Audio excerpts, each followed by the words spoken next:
sa group namin. Mayroon kami sa group A, group B. Tapos ka rin.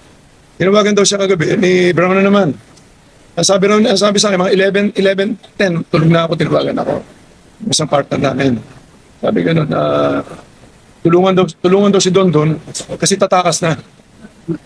Bigyan na lang daw ng pera. Yun ang sinabi niya kagabi.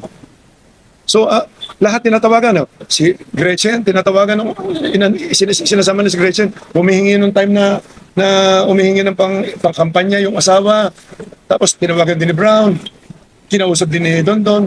Tapos humihingi ng papapanganak. Ang dami sinasabi. Nung binlock siya, kasama na naman sa kawalangan na sinasabi niya. So, ang grupo namin, lahat tinatawagan lang isa-isa, nag-extort eh. Akala yata niya, pagkatapos yung magsalita ng kung ano-ano kalokohan, pwede na lang siyang biglang aalis pag nakuha niya ang pera eh. Yun ang problema eh. What is your message to sa mga families ng missing sa Baleares na parang sinabi, balik na sa inyo kasi kayo yung pinutulong natin. Ano message yun sa ano? Malalaman nyo rin na totoo. Siguro sa pag-iimbis niya, may lalabas na totoo dyan. Wala kami kinalaman lahat dyan. Pareho, ulitin ko, sinasabi ko, lahat ng grupo namin, mga disenteng tao yan. Ang hilig lang namin, sabong lang. Ngayon, kailangan lang namin proteksyonan na sarili namin yan talaga. Kaya kailangan ng ano eh. Ngayon, hindi ko naman kailangan paliwanag. Hindi namin alam kung ano nangyari talaga dyan eh. Kaya lang, siyempre, masyado na kami bobo. Kailangan na kami lumabas. Kailangan kami lumaban eh. Just to clarify,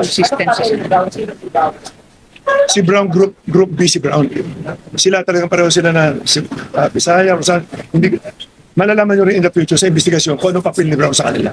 pero sir, kung kailangan mag-offer po sa tiga ng ganong presyo sa inyo or kapatid ba ng pagkutan, bakit po sa tutuhanan po lang? Isa-isa tinatawagan nila, hinihingan nila ng pera. Sa akin, ang sinabi sa akin ni Brown, para maayos daw yan, bigyan ko ng 300 million. Kaya namura ko, doon nagsimula. As early as February, bago siya mag-file, bago siya gumawa ng affidavit. May mga telephone conversation, may telephone call kami dito. Actually, mapapatunayan ko sa inyo yan in the future. Depende sa kaso kasi, na talagang sila ang nakikiusap talaga na nag-extort talaga. Namura ko si Brown dahil hinihingan ako ng 300 million para ibigay daw, para wag daw ko idamay doon sa kaso nila. Kasi sila ang may kaso, hindi naman ako eh. Anong pangalan niyo po? Alan Bantiles. Sir, sa magaling salita, hindi kayo magiging sa kanilang mga pera. Hindi nga ako, tumulong ako kay doon nung eleksyon. Dahil humingi na to, pag hindi mo tinulungan, ang dami sinasabi na kung ano eh. Ngayon, nire-record niya, nire-record doon nila.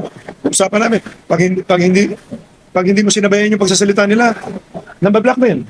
So kailangan sabayan mo na kung ano yung sinasabi niya. But, sir, hindi niya ninyo ipina-entrap yung kanilang mga extortion activities. Bakit hindi ka po ipina-entrap yung kanilang mga extortion activities? Hindi ko kasi alam na aabot sa ganito ang problema kasi hindi naman kami mga salbahin tao na magpapahamak ako ng mga tao. Hindi ko kasi ugali yun eh. Kung kaya kong isolve sa sarili ko, isosolve ko. Kung konting pera lang, katulad yan, eleksyon, pumigisa na mag-eleksyon. Di pala naman, meron na siyang, tingnan yung kalokohan na yan. As early as February 22, nung hindi ako pumayag, tuloy-tuloy pa ang usapan namin. Nung eleksyon, humingi pa siya ng 12 million, binigyan ko pa ng 12 million. May mga resibo ko dyan, diniposit namin sa account nila.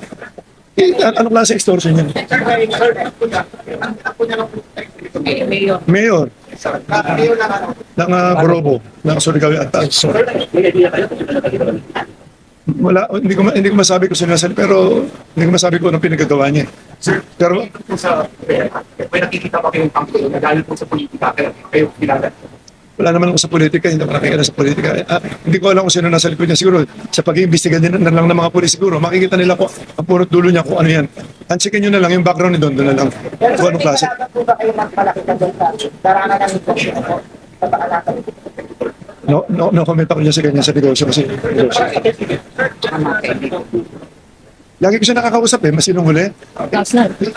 Hindi, Isang Pillars Castles. I think last week, eto sinabi niya sa akin. Tumawag si Brown, pagtawag ni Brown, sinabi niya, boss, gusto ko yung makausap ni Don kasi aalis na raw. Mag-usap na lang kayo para makaalis siya kasi inaayos na lang yung visa, no? Yung visa yata nung anak niya, yung bata. Tapos, ang sabi niya sa akin,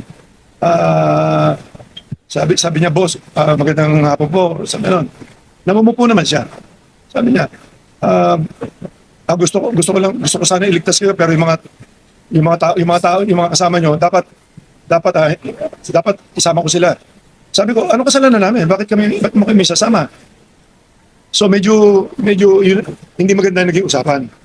I was able to endure the meron ko naman dito na Rogelio Barican, sa able to, sabi ko niya, Rogelio Barican, planning to assassinate yung mga property. Okay, ganito yan. Nung nagtatago sila, okay, nakarating na sa akin yan, kung huli na lang eh. Pagka nakakainom kasi yan, ang dami masyadong kwento, ang dami mga pinaplano. Kaya si Don, paglasing yan, kung ano mga pinasasabi niyan eh.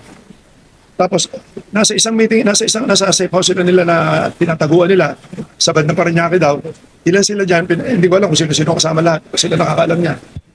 Pinilano nila na, kasi noong time na yun, talagang delikado rin ang papel ko na kasi nasa paligid ko, mga tao niya eh. Noong time na yun, nagtitiwala ako sa kanya.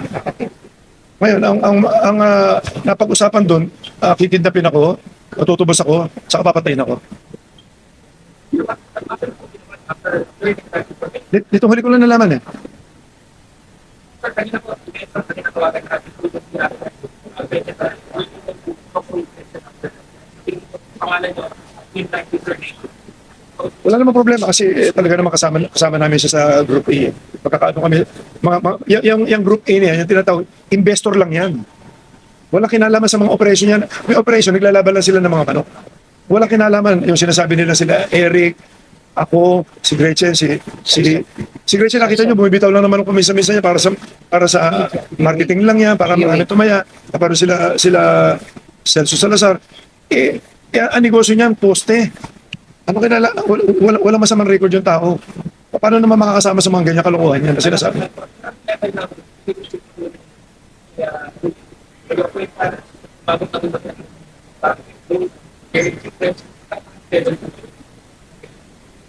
Naging trust kasi ako kasi sobrang kumitiwala sa mga tao. Ang trabaho ni Julie sa amin, siya nag-aasikaso ng mga properties namin. Pag may tinatayo mga buildings o ano, siya rin nag-aasikaso farm, yung malilita, mga bahay, mabilis siya magtrabaho. Kaya nagtiwala ako sa kanya. Hindi ko alam ang mga record niya. Meron pala sa mga murder case, may mga hold up, may pinatay pa rin ng mga pulis yata sa Caloocan. Can I speak to that? Yung issue, no? Kasi dapat malaman natin sino ang whistleblower na to.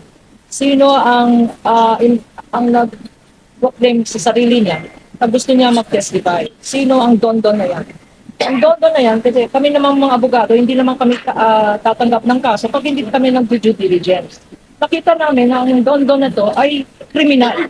He has 3 criminal cases. He started sa isang security company na tinanggal siya dahil sa sexual harassment. Nag-complain ng sexual harassment. Tapos nakita pa namin sa due diligence namin na noong January 2020, merong nag-file ng information for frustrated murder. Ito, against yung whistleblower na yan, sa RTC Morong Rizal. Isang kaso yun, frustrated murder. Meron pa siyang charge for murder and multiple frustrated murder in Taytay Rizal, final noong March 2019. Nakita rin namin na noong July 2019, ang Metrobank mismo, Metropolitan Bank and Trust Company mismo, ang nag-file ng isang kaso for robbery. Robbery with threat and intimidation, physical injuries, and grave threats. So, tingnan natin, credible ba itong whistleblower na to? Kanya, nandito si Atong na rini-represent po namin para tulungan. Ang objective po natin ay tulungan natin na na lumabas ang katotohanan. Because ngayon, ang lead lang ng Secretary of Justice at ng police authorities ay isang statement na hindi naman totoo. So, our objective here really is to help. Sabi nga ni Sir Atong Ang, nandito pa kami para ilabas ang katotohanan because baka mag-follow ng false leads ang SOJ. Wala na namang mangyayari sa kaso nito. Isipin natin yung mga families ng victims na hanggang ngayon hindi pa nakikita. Isipin natin ilang taon na yan, more than 4 years. Kailangan malaman ang katotohanan. Sino itong whistleblower? Kagaya ng sinabi ni Sir Atong, siya po ang directly responsible. He was a farm manager na binigyan ng full trust and confidence. Siya yung in charge ng operations. Tatlo yan, sa Batangas, sa Laguna, at sa Manila. Siya po ang nakaka-hire ng mga tao. Siya ang nagko-construct ng mga building. Siya ang nagme-maintain ng property. At doon niya naisip na gumawa ng illegal na activities. Kaya yumaman yan. Meron pala siyang, nalaman namin rin, sa aming investigation, na meron siyang separate na business na hindi alam ni Sir Atong Ang. Sa separate na business na yan, doon siya gumagawa ng pera, illegal operations. Meron rin siyang, siguro, ang tawag ko doon, private army, napakadaming security guards, napakadaming firearms. Kaya natatakot. Yung mga alam ang ginagawa nitong Don na to ay natatakot mag-come forward because may sariling operations itong si Don na yan. At takot na takot sila. Ngayon na sabi ni Secretary of Justice that he will help in bringing out the truth, gano'n ang mangyayari. We will fully cooperate with the Secretary of Justice, with the investigating officers, and with the Supreme Court kung darating na doon. Attorney, question from GMA News. Possibility of federal state witness. What are your thoughts about this? Federal state. Sa definition ng state witness, dapat person who is the least guilty. Sa RTC Manila na lima ang akusado, siya six ang akusado including him. Siya ang pinaka-guilty doon because siya ang directly in charge ng operation. Siya ang may direct participation sa crimes na charge sa RTC Manila. So even in the definition of a state witness or a whistleblower, he cannot qualify as a whistleblower because he appears to be the most guilty. So just to clarify, sir, wala kayong tinusok sa kanya gumawa ng krimen. Of course, hindi. At siya lang yung maaaring gumawa ng mga krimen. Hindi pa dapat. Well, hindi ko masabi. Tingnan mo, sinabi niya sa akin, gusto niya umalis na. Sinabi niya sa akin, mas kinukundi. Maayos na lang daw niya, makumpleto niya lahat. Sinasabi niya Portugal, sinasabi niya US.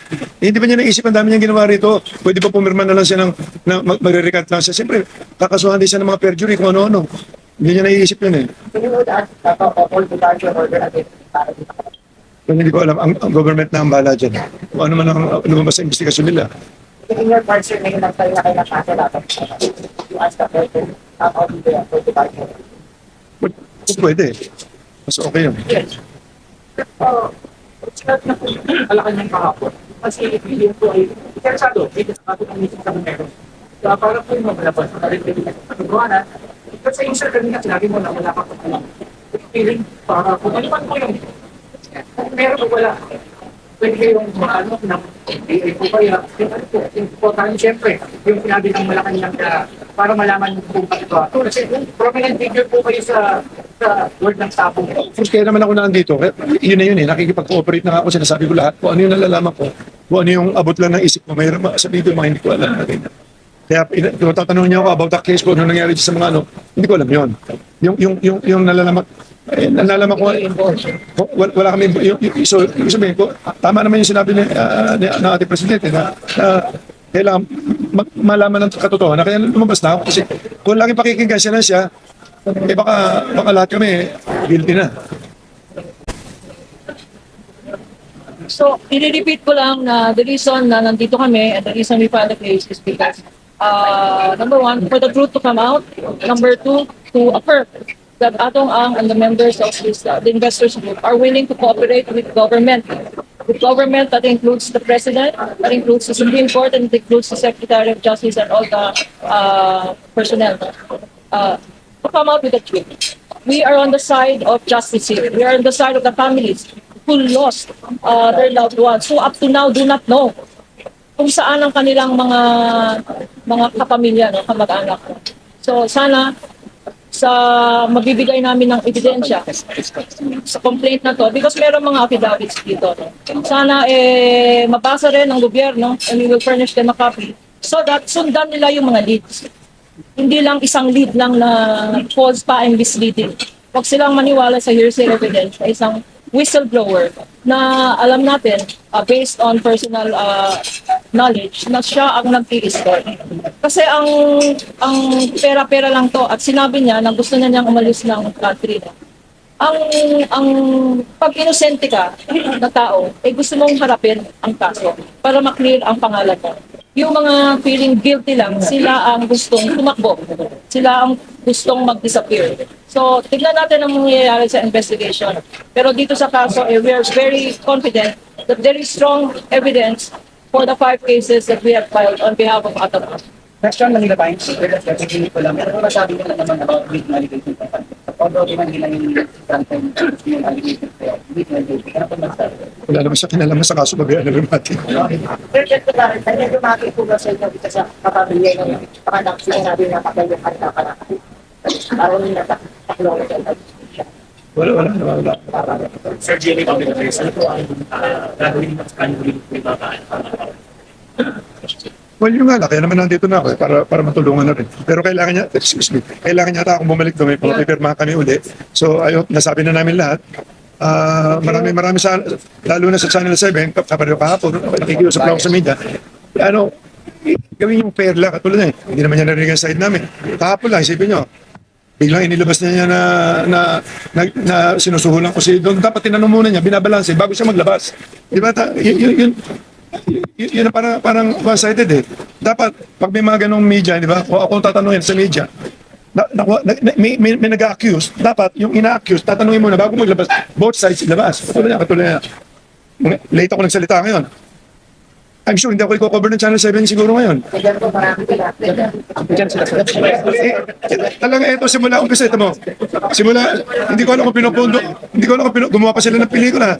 Ako na naman ang kontrabida, ayoko mag-artista eh. Simula bata ako. Lagi ako kontrabida eh. Jan, kaya ang kasalanan ni Jan.